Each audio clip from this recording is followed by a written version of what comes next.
ഒന്നും ടെൻഷൻ അടിക്കരുത്. അതൊക്കെ അതിന്റെ കാലത്തിനനുസരിച്ച് മനുഷ്യന്മാരുടെ മൈൻഡ് അപ്ഡേറ്റ് ചെയ്ത് പോയാൽ മതി.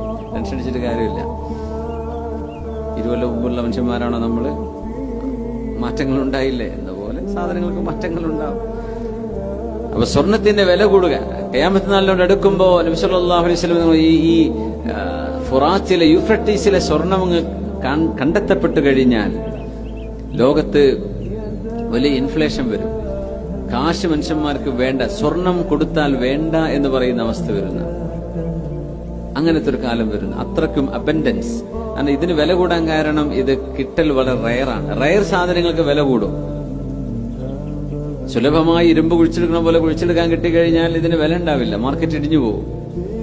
അങ്ങനെ ഒരു സംഭവം നടക്കുമെന്നും ലോകത്ത് 100 ദീനാർ അല്ലെങ്കിൽ 100 സ്വർണ്ണ നാണയങ്ങൾ കൊടുത്താൽ ദേഷ്യപ്പെടുന്ന അവസ്ഥ, എനിക്ക് വേണ്ട എന്ന് പറഞ്ഞ മനുഷ്യൻ എറിഞ്ഞു കൊടുക്കുന്നതാണ്. അങ്ങനത്തെ ഒരു കാലം വരുമെന്നും തങ്ങൾ പറഞ്ഞിട്ടുണ്ട് സല്ലല്ലാഹു അലൈഹി വസല്ലം.